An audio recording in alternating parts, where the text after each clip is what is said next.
Canto 6.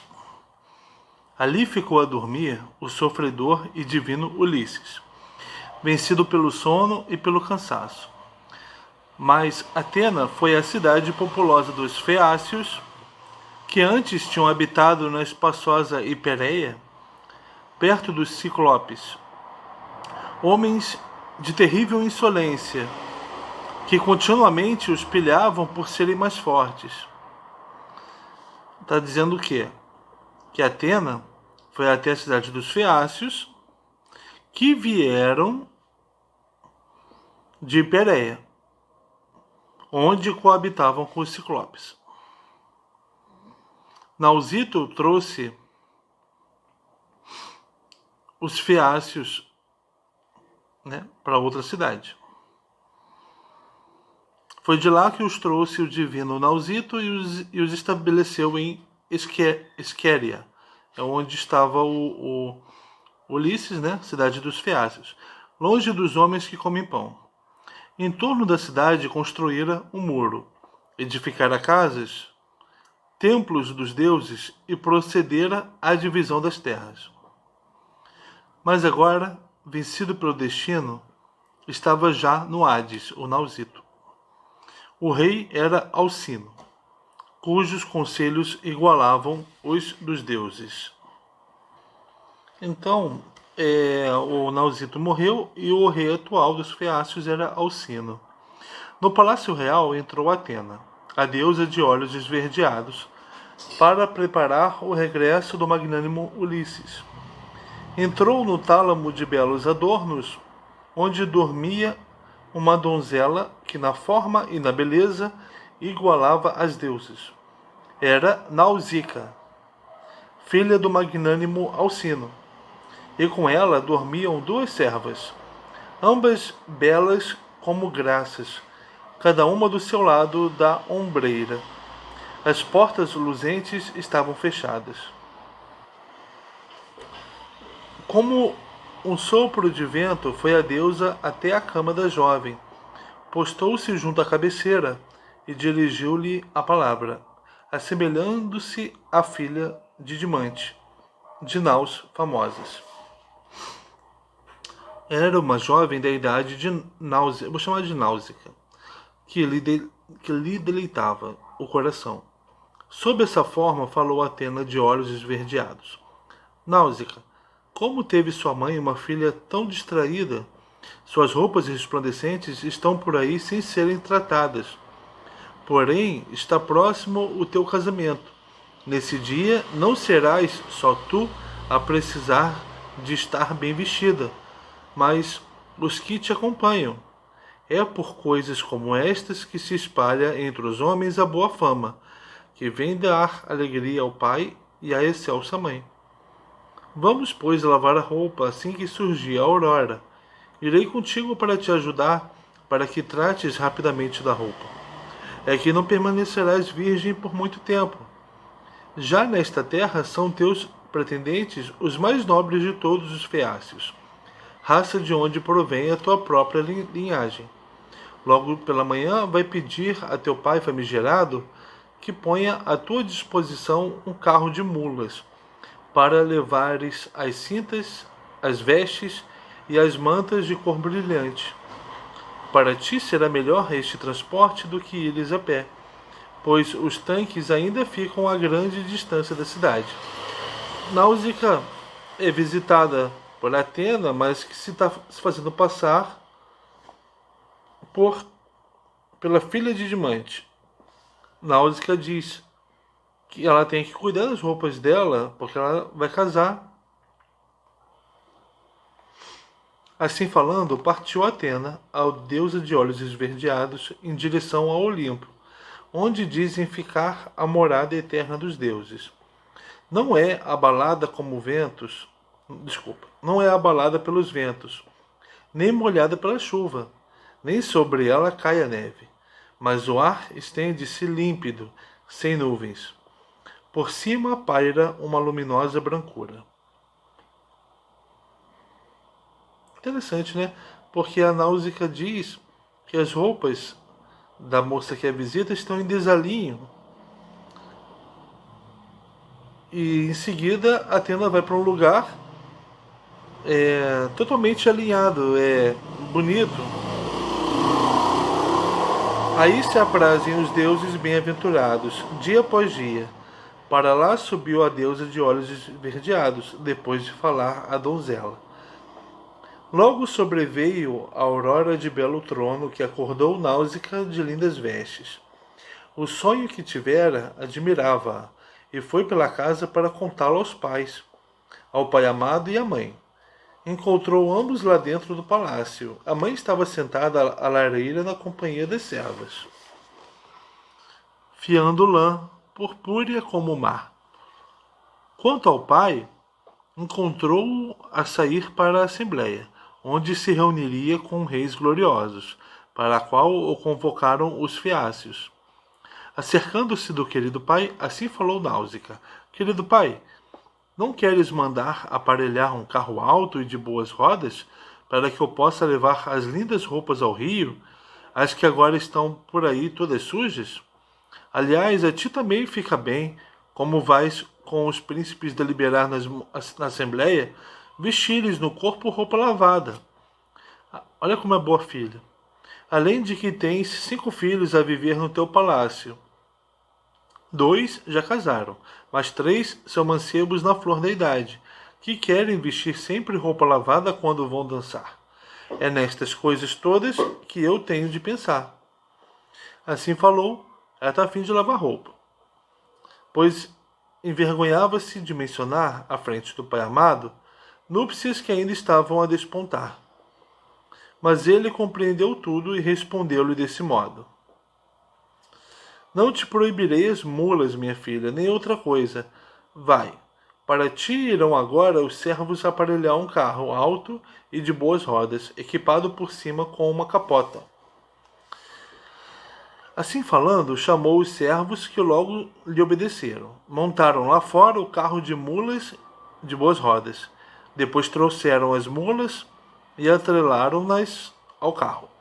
Do tálamo trouxe a donzela as vestes resplandecentes e colocou-as em cima do carro bem polido. A mãe pôs no cesto toda a espécie de comida que alegra o coração, pôs também iguarias. E vinho verteu num odre de pele de cabra. A donzela subiu então para o carro. Azeite suave deu-lhe ainda a mãe num frasco dourado, para que com ele se esfregasse, juntamente com as suas servas. Para elas tomarem um banho, o banho das donzelas.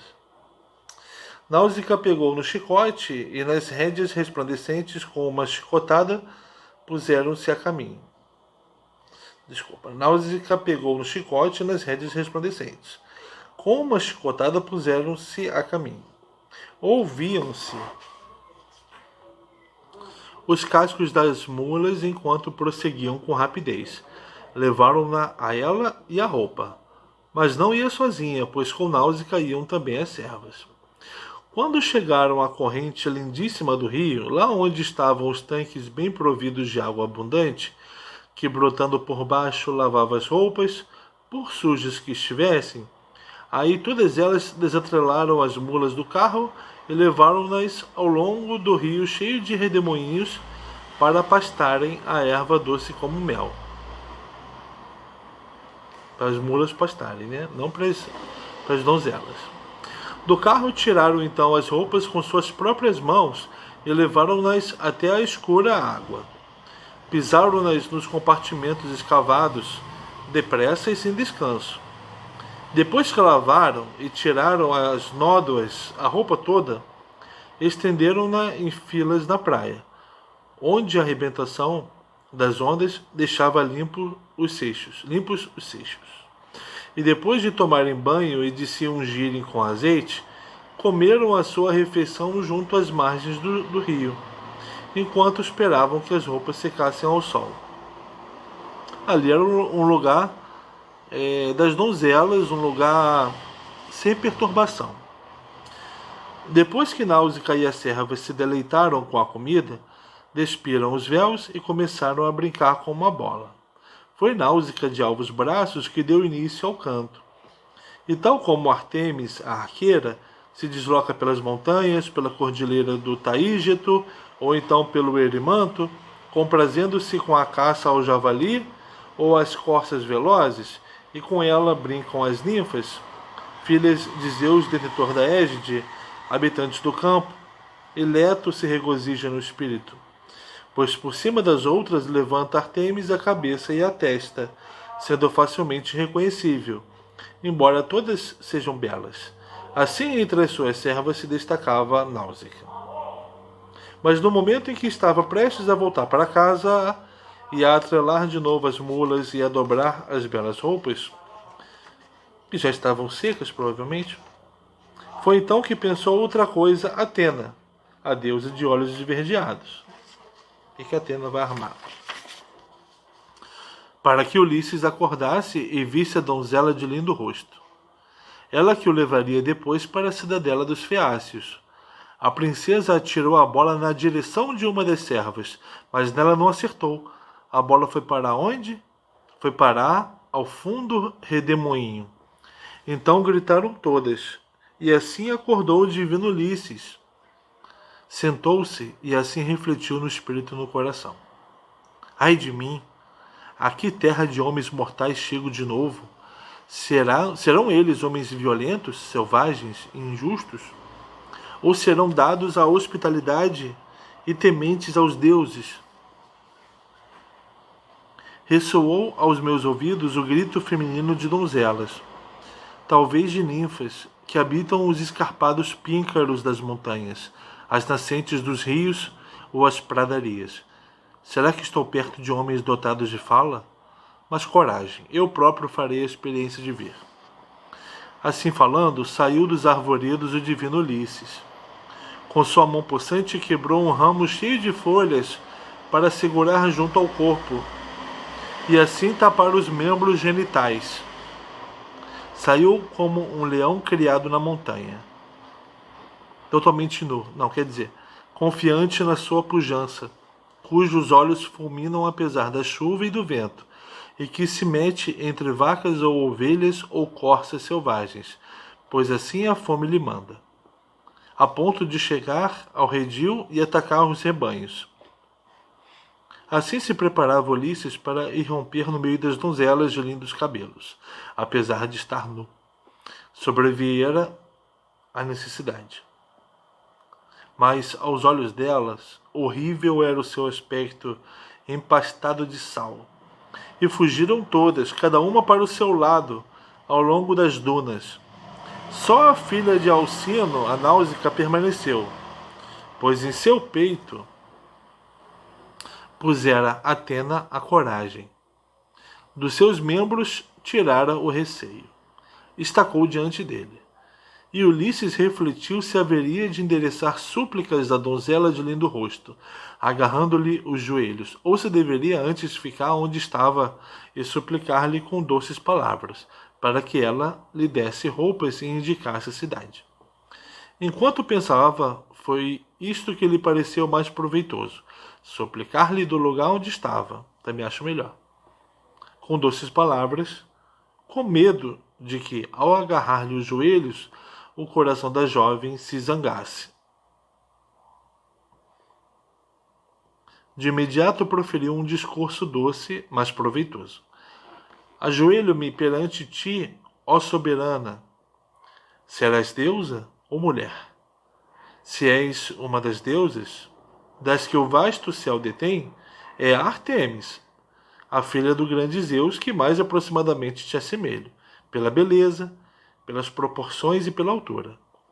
Mas se és uma mulher mortal, das que na terra habitam, 3 vezes bem-aventurados são teu pai e tua excelsa mãe. 3 vezes bem-aventurados os teus irmãos. Será constante a alegria que no teu coração eles sentem por tua causa. Quando vem um caule florido como tu a entrar na dança. Por sua vez, é mais bem-aventurado de todos aquele homem que com os presentes nupciais te levar para sua casa. Nunca com os olhos vi outra criatura mortal como tu, homem ou mulher. É reverência que sinto quando olho para ti. Repara a forma como ele fala. O cara sabe falar. Outrora vi junto do altar de Apolo, em dedos, o novo rebento de uma palmeira que se erguia no ar, pois aí me dirigira, e comigo seguiam muitos outros, num caminho em que desgraças seriam o meu destino. Igualmente, ao ver a palmeira, se alegrou o meu coração, porque nunca vira a sair da terra uma árvore semelhante. Assim me espanto e me admiro perante ti, mas receio tocar-te os joelhos, pois é penoso o mal que me sobreveio. Ontem, no 20º dia, consegui fugir ao mar cor de vinho. Durante esse tempo, as ondas e rajadas de vento me levaram da ilha de Ogígia, onde ele estava com a Calypso. Agora uma divindade me traz a esta costa, porventura, para que o novo mal eu padeça, pois não penso que cesse ainda. Antes disso cumprirão os deuses muitas coisas. Mas tu, ó soberana, compadece-te. É a ti, em primeiro lugar, que me dirijo após tantos sofrimentos. Não conheço ninguém dos outros homens que esta cidade e esta terra detêm. Mostra-me a cidadela. Dá-me um farrapo para vestir. No caso de algum teres usado para dar as roupas ao aqui vires. E que a ti os deuses concedam tudo o que o teu coração desejar, um marido e uma casa. Que a ambos deem igual modo de sentir essa coisa excelente. Pois nada há de melhor ou mais valioso do que quando, sintonizados nos seus pensamentos, numa casa, habitam um homem e uma mulher. Inveja causam aos inimigos e alegrias a quem os estima. Acima de tudo, eles próprios ouviram. Aí uma lacuna. Aí ele deu resposta náusica de alvos braços. Estrangeiro, não pareces servil nem falho de entendimento. É o próprio Zeus olímpico que aos homens dá aventura, tanto aos bons como aos maus, a cada um, conforme entende. A ti, ao que parece, deu este destino. Forçoso é que o aceites. Mas agora, visto que chegaste à nossa terra e à nossa cidade, não terás falta de roupa nem de qualquer outra das coisas dadas a um desventurado suplicante que diante de nós compadeça. A Náusica está nua num lugar em que só é frequentado por ela e pelas servas dela, todas nuas também, e aparece um homem todo desleixado, todo mulambento, que ela não conhece, e nu. O que ela faz? Ela o escuta e o acolhe. Zeus quer que os homens sejam hospitaleiros com os estrangeiros. Por quê?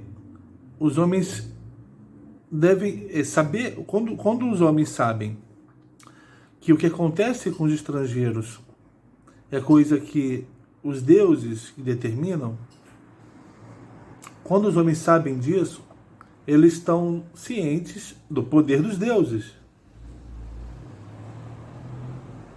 Eles estão cientes de que os homens não controlam totalmente a vida deles. Não são como a gente, os modernos, que acham que controlam totalmente as suas vidas. E julgam os outros e não acolhem os outros, né? Não acolhem o estrangeiro. O estrangeiro é alguém malévolo, é alguém que saiu da casa dele porque quis, então não tem que fazer nada por ele, né? Nessa época não. Nossa, o estrangeiro, ele veio do mar, ele ficou totalmente à mercê dos deuses.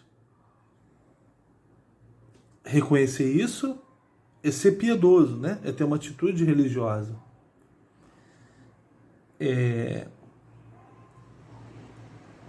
O que me resta é acolhê-lo. Eu devo acolhê-lo.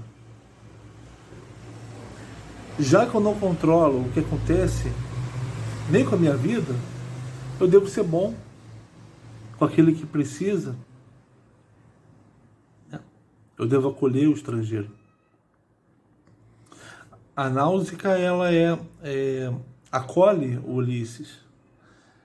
Ela não sai correndo, não se recusa a ajudar o Ulisses. Ela faz o que ela pode. Os homens fazem o que eles podem. Os homens fazem o que está ao alcance deles. Quando eles têm a noção do que é exatamente o que eles fazem, o que eles podem produzir no mundo e o que está para além do poder deles. Porque é feito pelos deuses ou é feito pelos acontecimentos, né? Repara que a posição dela é totalmente diferente da nossa, é uma posição de quem, de fato, vive com os deuses, né? Vive tendo deuses e sabe a posição dela diante da vida em que existem os deuses, e os deuses determinam a vida. A posição dela é de fazer, é de causar.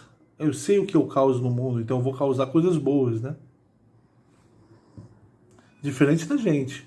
A gente não tem uma visão de mundo abrangente, não vivemos numa religião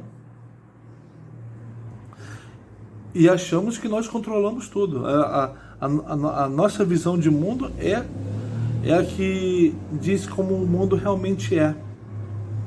Então a gente acha que a gente consegue abarcar o mundo e controlar o mundo. E a gente sabe totalmente o que está na cabeça de outra pessoa. A gente tranquilamente recusa ajudar ele. Mas trazendo pro texto, né? Repara na Náusica, no acolhimento dela, acolhimento dela a Ulisses. De como ela é uma pessoa boa, né? E a gente vai ver aqui, ao longo da história, pessoas que têm o comportamento ao contrário. Não que eles neguem a existência dos deuses, mas eles se negam a obedecer o que Zeus coloca para os homens, que é serem hospitaleiros.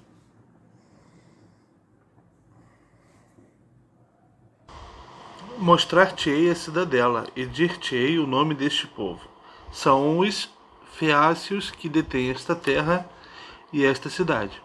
Eu sou a filha do magnânimo Alcino, no qual estão investidos o poder e a força dos feácios. O Ulisses não sabia que ele estava ali. Depois da confusão no mar, ele caiu na primeira terra que apareceu. Assim falou. Em seguida dirigiu-se às servas de belas tranças. Minhas servas, não vos afasteis. Para onde fugis por terdes visto este homem? Não pensais, certamente, que se trate de um inimigo. Homem mortal não há, nem haverá a tal ponto ousado que chegue à terra dos feácios com intenções hostis. Pois pelos deuses imortais somos especialmente estimados. Longe habitamos, remotos, no mar repleto de ondas. Não há outros povos que conosco tenham associação. Então eles vivem tranquilos lá, sabem que são piedosos, ou seja, fazem a vontade dos deuses, e que então não tem por que receber uma coisa ruim. Mas este homem infeliz até aqui vagueou. Dele deveremos tratar. Pois é de Zeus que vêm todos os estrangeiros e mendigos. Por isso que eles, é dever receber bem os estrangeiros, porque eles vêm de Zeus. E qualquer dádiva, embora pequena, é bem-vinda. Portanto, ao estrangeiro, ó servas, dai comida e bebida, e banhá-o no rio, em local protegido do vento. Assim falou, pararam e chamaram umas pelas outras. Levaram Ulisses para um lugar abrigado, conforme ordenara Náusica, a filha do magnânimo Alcino. Como roupa para vestir, deram-lhe uma capa e uma túnica. Azeite suave lhe ofereceram ainda num frasco dourado. Disseram-lhe para se banhar nas correntes do rio. Mas as servas, disse então o divino Ulisses, servas, afastai-vos para além, para que seja eu próprio a lavar o sal do meu corpo e a esfregar-me com azeite. Na verdade, já há muito tempo que não sinto azeite na pele. Mas na vossa presença não me lavarei. Envergonho-me de estar nu no meio de moças de belas tranças. Assim falou. Elas afastaram-se e foram dizer à princesa. Com a água do rio lavou o sal do seu corpo o divino Ulisses, o sal que lhe cobria os ombros largos e as costas. Haja sal, hein? E da cabeça enxaguou os salgados vestígios do mar nunca cultivado. Depois de ter se lavado todo e ungido com azeite, vestiu as roupas que lhe dera a donzela solteira. Detalhe. Foi então que Atena, filha de Zeus, o fez mais alto de aspecto e também mais forte. Da cabeça fez crescer um cabelo encaracolado, cujos caracóis pareciam jacintos. Nossa, que banho que ele tomou, hein? Tal como derrama ouro sobre prata, um artífice. Olha que legal, né? A Ulisses é prata, mas Atena derramou ouro sobre ele. A quem Hefesto e Atena ensinaram toda a espécie de técnicas, um artífice, né, que foi ensinado por Hefesto e Atena, e assim faz uma obra graciosa. Assim a deusa derramou a graciosidade sobre a cabeça e os ombros de Ulisses. Que bonito, né? Um artífice que aprendeu com Hefesto e Atena derrama ouro sobre prata. Faz um folheado. Ulisses foi folheado a ouro por Atena. Em seguida, ele foi sentar-se junto à orla do mar, resplandecente de graça e beleza. Maravilhou-se a donzela, e assim disse às suas servas de belas tranças: escutai, ó servas de alvos braços, aquilo que vos direi. Não é a revelia dos deuses que o Olimpo detém que este homem se imiscuiu agora entre os divinos feácios. Primeiro, com toda a franqueza, pareceu-me repulsivo, mas agora parece um dos deuses que o vasto céu detém. Quem me dera que um tal homem pudesse chamar-se meu marido, aqui vivendo e gostando de aqui ficar. Mas ao estrangeiro, ó servas, dai comida e bebida. Assim falou. Elas ouviram e logo lhe obedeceram. À frente de Ulisses colocaram comida e bebida. Então bebeu e comeu o sofredor e divino Ulisses, sofregamente, pois fazia muito que estava em jejum. Ao longo da história, Atena vai alterar a aparência do Ulisses, né? A gente vai ver isso, para causar reações diferentes em quem o vê. Vamos continuar. Foi então que pensou noutra coisa náusica de alvos braços. Dobrou a roupa e pô-la no carro excelente. Atrelou as mulas de fortes cascos e subiu para o carro. Acenou a Ulisses e assim lhe dirigiu a palavra: põe-te agora a caminho, ó estrangeiro, em direção à cidade, para que te indique a casa de meu pai Fogoso, onde te prometi vires a conhecer quantos são nobres entre todos os feácios. Mas faz assim como digo. Não me pareces falho de entendimento.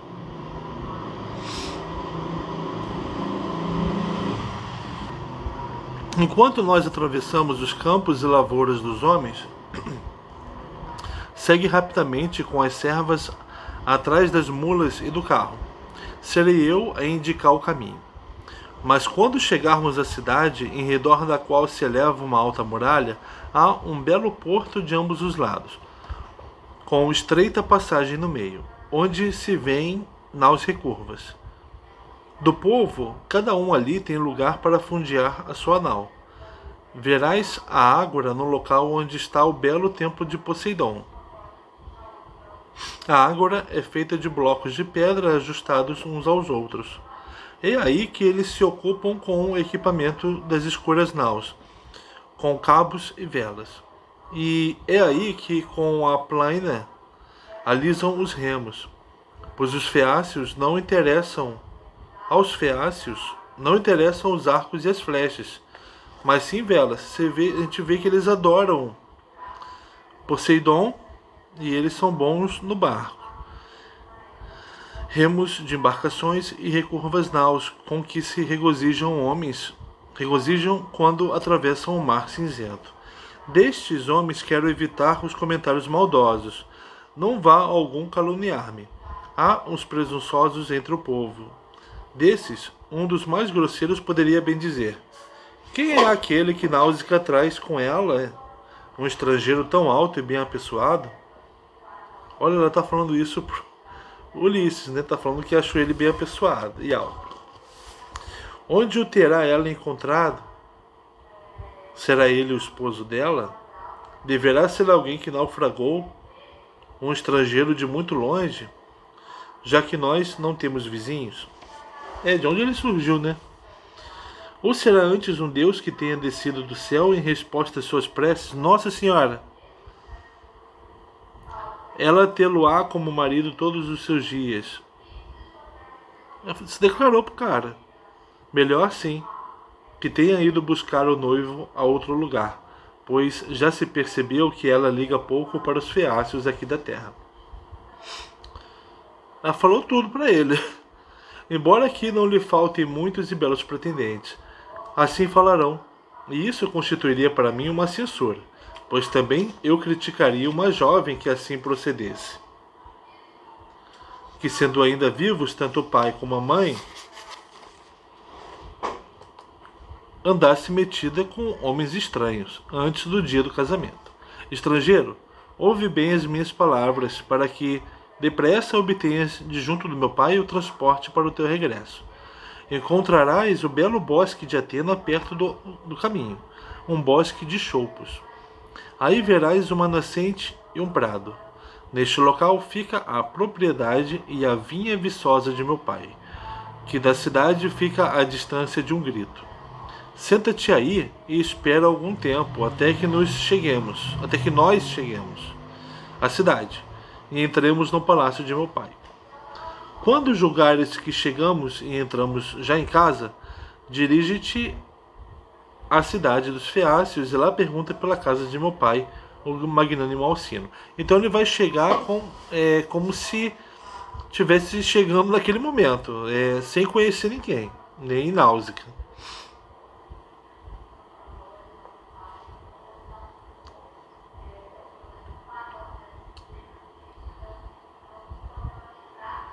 É facilmente reconhecível, né, a casa do Alcino. Até uma criança te poderia lá levar, porque as casas dos feácios não são construídas como o palácio de Alcino, o herói. Quando te cercarem os edifícios e o pátio, vai depressa para a grande sala, onde encontrarás a minha mãe. Ela senta-se à lareira, à luz do fogo, e fia lã, purpúrea como o mar, maravilha de se ver, reclinada contra a coluna. As servas sentam-se à sua volta. Aí, contra a mesma coluna, está o trono de meu pai, onde se senta como um imortal a beber o seu vinho. Passa apenas por ele. Atira-te antes aos joelhos da minha mãe, para os abraçares, para que vejas o dia do teu regresso. Depressa regozijando-te, apesar de teres vindo de tão longe. Se ela te acolher com gentileza no seu coração, há esperança de que revejas a família e regresses à tua casa bem construída e a tua terra pátria. Ela está orientando o Ulisses a chegar como um estrangeiro que pede ajuda, né?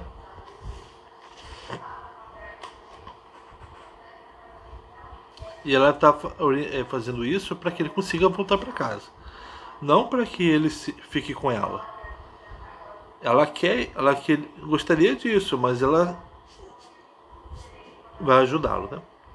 Assim falando, incitou as mulas com o luzente chicote, e elas rapidamente se afastaram das correntes do rio. Correram bem os seus cascos bem coordenados. Náusica conduzia o carro de tal forma que quem ia a pé,